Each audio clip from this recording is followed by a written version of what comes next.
오늘은 방송에서는 모처럼 뵙는 분인데 텔레비전에도 얼마 전에 나오셨는데 사실 제가 하는 일이 앵커라고 하면 앵커계의 전설 같은 분이십니다. 제가 기억하는 장면은 1997년 12월인데요. 그때 대통령 선거가 있었죠. 김대중, 이회창, 이인재 후보 등이 격돌했던 대통령 선거 때 처음으로 TV 토론이 열렸습니다. 그 전까지는 대통령 후보들이 뭐 유세하고 여의도에 사람 얼마 많이 모았냐 이런 거로 경쟁하다가 차분하게 텔레비전 스튜디오에 나와서 TV 토론을 했는데 그때 사회를 보신 분입니다. 정말 대한민국의 정치가 빛나는 순간이었고요. 또 앵커가 빛나는 순간이었는데 최근까지 독일에서 주 독일 한국 대사로 근무하시다가 지금은 청년재단의 이사장을 맡고 계신 분이십니다.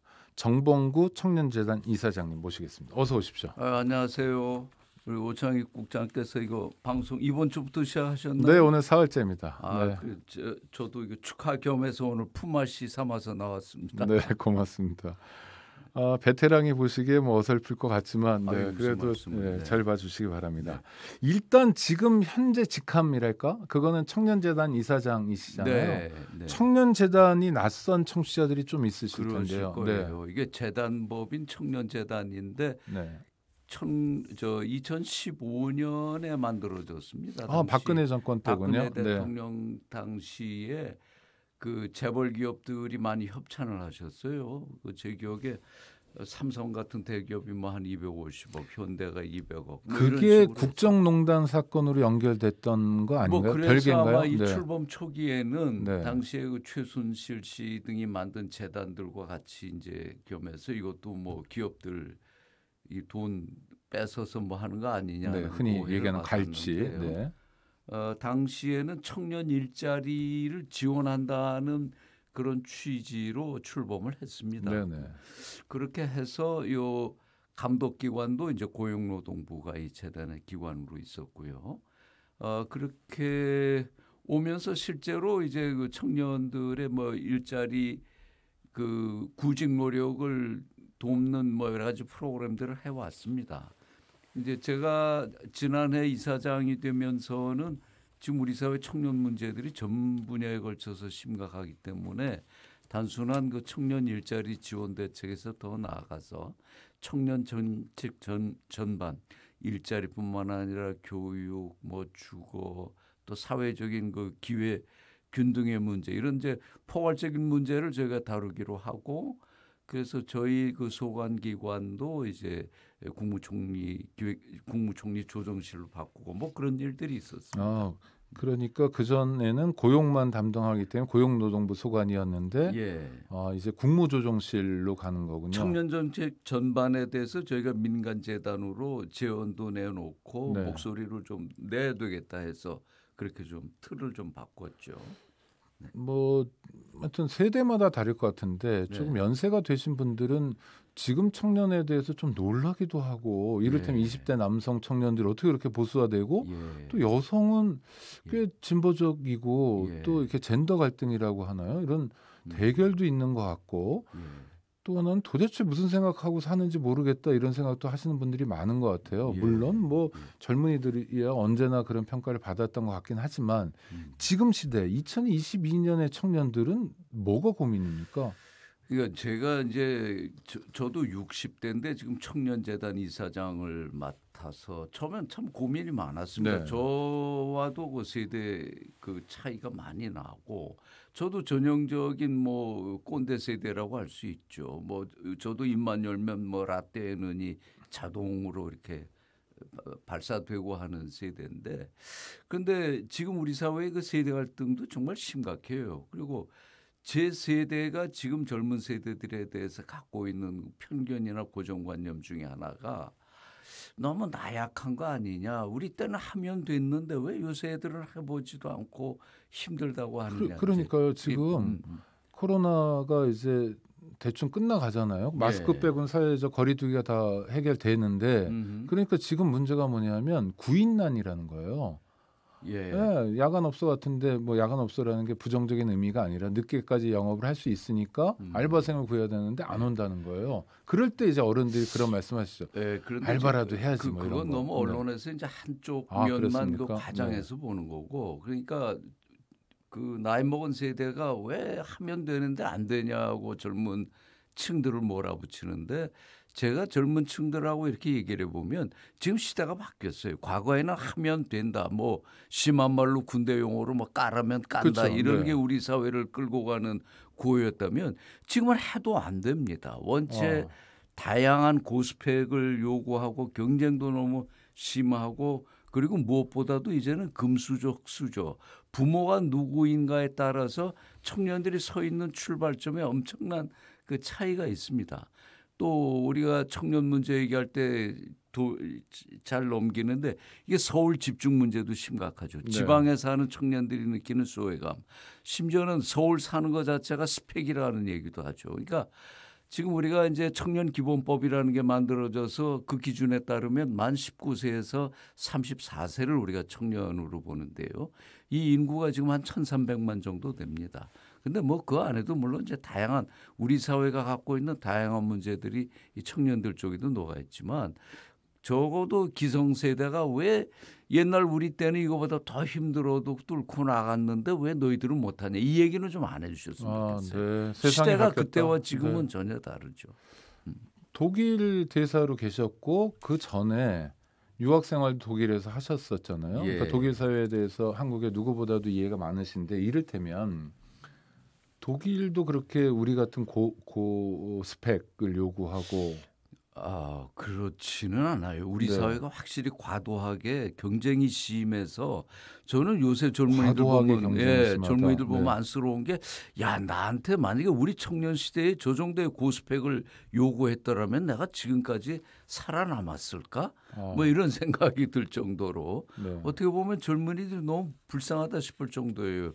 지금 우리 청년재단에서도 뭐 인턴을 비롯해서 직원을 뽑는데, 직원들 그 응시하는 서류들을 보면 정말 자격증들이 몇 개씩은 기본으로 이를테면 어떤 자격증들을 가져옵니까? 무슨 뭐 이제 언어 자격증은 아. 뭐 당연한 거고요. 뭐 무슨 토익, 토플 이런 뭐 것들이요. 그런 건 네, 네. 기본적인 거고, 각자가 뭐 다양한 뭐 직업 자격증도 갖고 있고, 저희가 이렇게 과거에는 상상하지 못했던 그런 그 스펙들을 많이 장착을 하고 있는데, 그게 정규직이 아닌데도 그렇다는 거죠.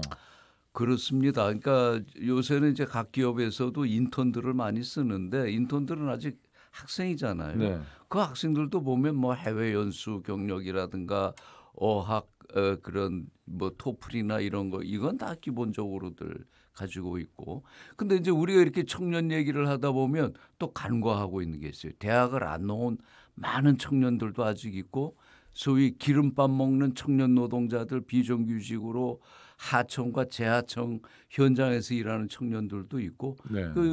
이런 청년 문제들이 다 지금 뭉뚱그려져 있죠.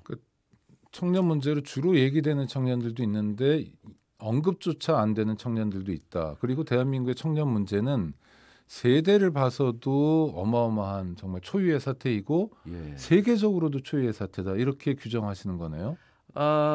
그게 바로 우리 사회의 경쟁의 강도가, 제가 대사로 근무했던 독일하고만 비교해봐도 엄청나게 강하기 때문에 네. 청년들이 그 중압에서 시달리는 게 훨씬 심하다는 거죠. 그러니까 학력 차이, 차별 같은 게 독일은 좀 덜하고 우리는 심하고, 이런 말씀입니까? 뭐 그런 것도 그렇고, 네. 그 회사에서 요구한 무슨 경쟁 전체가, 일자리라는 게 점점 이제 줄어들지 않습니까? 그거에 비해서 우리가 이제 고학력자들은 많고 일자리는 제한돼 있고, 우리 이제 대학 나온 청년들한테 문제는 그 자신들이 원하는 만큼의 좋은 일자리가 나오지는 않잖아요. 그렇죠. 또 네. 그렇다고 그 산업 현장에서 요구하는 소위 3D 업종엔 또 우리 젊은이들이 지원하지 않고, 근데 그걸 왜 젊은이들한테 그런 힘든 일을 안 하냐고 몰아붙일 수는 없는 거죠. 우리 사회 현실, 주어진 현실이 그런 그 중소기업 하청에 재하청을 하는 이런 열악한 산업 현장에 젊은이들이 가서 거기서 버틸 수가 없잖아요. 짧은 시간에 단박에 풀 수는 없을지 모르지만 청년재단 이사장으로서 한 말씀 주신다면 지금 청년 문제 어떻게 풀어야 됩니까? 또는 대통령제 국가니까 대통령 당선자가 사실 가장 중요한 열쇠를 쥐고 있을 텐데 저를 그렇게 안 보이시겠지만 윤석열 당선자라고 생각하시고 한마디 조언을 해주신다면 어떠세요? 그런데 우리 윤석열 당선인에게서도 상당히 우려가 되는 거를 네. 너무 우리 사회를 그 성과주의로 보고 청년 문제도 이 문제로 접근하는 것 같아서 불안합니다. 네.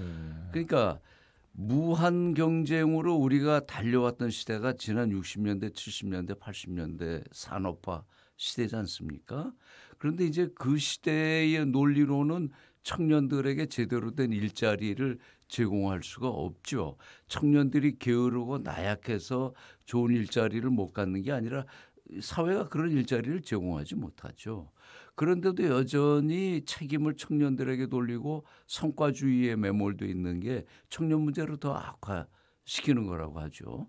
우리 사회에서 아직 많은 분들이 주목하지 못하지만 저희 청년재단에서 관심 갖고 보는 문제의 하나가 또 고립 청년의 문제라는 게 있습니다. 우리가 그 일반적인 말로는 고립 청년, 은둔형 외톨이라는 표현을 쓰는데 일본 말로도 뭐라고 표현하다. 일본 말로는 히키코모리 문제죠. 이거 여기에 대한 그 정확한 통계 자체가 없지만 저희가 대략 한 30만에서 40만 정도로 추정을 하는데 그 청년이란 규정 속 청년 기본법에서 얘기하는 연령 그 중에서 연령층 내에 3, 40만 어마어마한 숫자네요. 어마어마한 숫자죠. 그런데 이 청년들이 무슨 성격적 결함이 있거나 뭐 이렇게 유난히 내성적이고 그래서 그런 게 아니라 개별 사례들을 쭉 보면 사회에서 경쟁이 너무 강하니까 경쟁에서 밀려나온 친구들.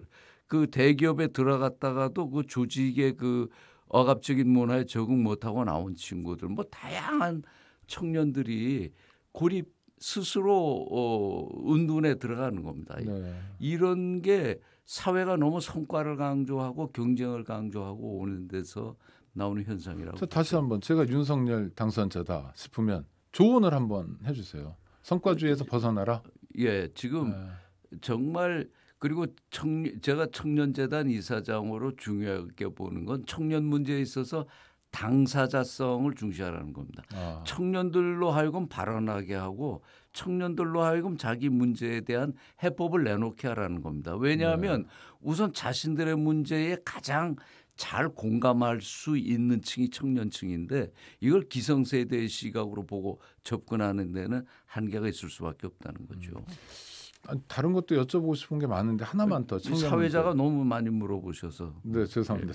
청년 문제 하나만 더. 예. 특히 20대가 심하다고 하고 30대도 그런 경향이 많이 보인다고 하는데 젠더 갈등 있잖아요. 뭐 여혐이라든지 이런 거는 이전 세대에서는 볼 수 없었던 아주 독특한 물론 뭐 가정폭력 이런 거 많았습니다만 예전에 이거 우리 사회가 지금 급속하게 변화하는 과정에서 나오는 이것도 과도기적 현상이라고 보는데요.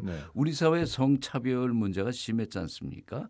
아직도 여성에 대한 성차별이라는 게 구체적으로 뭡니까? 사회적으로 기회를 주는 데서 여성에게 기회가 적게 들어가는 걸 이제 차별이라고 부르는데요. 뭐 여러 분야에 걸쳐 있죠. 뭐 직장 내에서도 과거보다 여성들의 사회 진출이 많아졌다지만 유리천장이 엄연히 존재하고 또 육아인 경우에 여성들에게 이 독박 육아가 주어지는 현실. 어쨌든 한국 사회의 그 성격차는 우리가 소위 말하는 선진국에 비해서 훨씬 크죠. 이걸 줄이기 위해서 지난 그 정부들에서 여성들에게 그 페이버를 주는 정책들을 해왔죠. 그런데 이제 지금 20대 청년들은 태어나면서부터 과거 우리 60대가 겪었던 것보다는 남녀 차별을 문화적으로 덜 겪고 큰 남자들의 경우가 많아요. 그래서 이 남성들은 이 여성들에게 형평을 맞추기 위해서 기울어진 운동장을 돋우기 위해서 여성들에게 조금 더 혜택을 주는 걸 이제 불공정하다고 받아들이는 거죠. 그런데 문제는 이걸 사회가 20대 남자들에게 가르치고 설득을 해야 되는 겁니다. 이 남녀가 어떻게 공평하게 살아가야 되고 여기서 지금 한국 사회에서 여전히 여성들이 불리한 위치에 있는가를 20대 남성들에게 알려주고 해야 되는데 이걸 일부 세력이 정치적으로 선동하고 네. 강화해서 이걸 정치적인 의제로 만들어버린 거죠. 그랬죠. 이게 여가부 폐지 논쟁하고도 같이 가는데요. 여쭤보고 싶었어요. 예. 어떻게 생각하세요? 제가 국회의원을 2번 하는 동안에 여성가족위원회를 겸임위원회를 2번 다 했습니다. 우선 사람들이 착각하는 것 중에 하나가 여성가족부가 여성 문제만 다룬다고 생각하는데 이 안에서 청년 문제, 청소년 문제, 가족 문제 이런 게 종합적으로 네네. 다 다루어집니다. 첫째. 그리고 둘째는 이 여성 문제 여러 측면이 있습니다마는 우리가 아까 말씀드린 대로 선진 사회라는 곳, 독일 사회 같은 경우 예를 들어보면 여성들에 대한 그 기회 균등이 거의 많이 보장돼 있죠. 그래도 뭐 정치라든가 특정 분야에서 아직 제 여성들의 진출 비율이 낮다고 하지만 저는 한국에서 여성 문제가 우리 사회에 일정한 부분 복수하는 게 있다고 보는데 그 단적인 것이 바로 저출생 문제입니다. 우리나라가 전 세계에서 네. 가장 저출생률이 좀 낮지 않습니까? 그렇죠. 네. 1 이하로 떨어졌는데 이렇게 되면 뭐 2050년대 60년대에는 뭐 이 나라 자체가 소멸된다고 하는데 근데 그걸 여자들이 애를 안 낳는다고 몰아붙일 게 아니라 아이를 낳아도 직장 갖고 있는 여성은 독박 육아 때문에 결국 경력 단절 여성으로 몰려가고 이런 문제는 사회가 지원을 해줘야 되는데요. 대통령 직속으로 좀 저출생 고령화 대책위원회라는 게 있습니다. 네네. 위원장이 대통령이고 부위원장이 뭐 정치하셨던 그렇습니다. 분이죠. 네, 요 위원회에 편성된 예산을 보니까 지금 70조가 넘어요. 70조 원이요? 물론 이제 각 부처에 이제 나눠서 편성이 네네. 돼 있겠습니다. 그만큼 우리가 저출생 고령화 문제를 심각하게 본다는 건데 이걸 여성의 사회 참여, 여성의 평등 문제를 높이는 걸 해결하지 않고는 해결할 수가 없는 문제거든요. 그런데 새 정부의 어떤 장관 후보자는 뭐 칼럼을 쓰면서 애셋 나면 위인이고 이런 얘기를 그러니까 그건 신사임당 시대에 했을 얘기를 지금 우리가 뭐 세븐이 아니, 된다. 심사임당 선생님도 들으시면 네가 낳는 것도 아닌데 네가 왜 그러냐 화내셨을 것 같아요. 정말 그런 면에서 좀 네. 절망적이네요. 예, 사회가 제가 이제 특히 해외에서 나라를 대표하는 대사를 지내다가 와서 더 그런 생각을 느끼는지 모르는데 지금 세계는 무한 경쟁 정말 미래의 먹을거리를 두고 무한 경쟁에 돌입했는데 우리 내부를 보면 이게 시대를 완전히 과거 조선시대로 지금 되돌아가려는 거 아닌가 뭐 이런 느낌까지 줄 정도로. 그건 막아야 되는데요. 우리 정봉구 이사장님 모시고 듣고 싶은 얘기 많은데 슬슬 마무리해야 되는데 마지막으로 시간이 벌써 많이 네, 갔네요. 마지막으로 라디오 진행에서는 베테랑이시고 또 대선배시니까 우리 청취자 여러분들께 왜 오창익의 뉴스 공감을 들어야 하는지를 짧게 말씀해 주시면. 네, 우리 오창익 시간이 얼마나 남았습니까? 뭐 한 3, 40초 있습니다. 예, 네, 더 하셔도 되고요. 네. 인권운동에서 남들이 가지 않았던 길을 스스로 개척해내신 분이라 제가 존경하는데요. 오창익 국장이 갖고 있는 가장 큰 강점이 공감 능력인 것 같아요. 상대를 설득하기 위해서는 내가 말을 잘하는 게 중요한 게 아니라 상대의 말을 잘 들어주는 게 중요하지 않습니까? 네. 오창익의 뉴스 공감.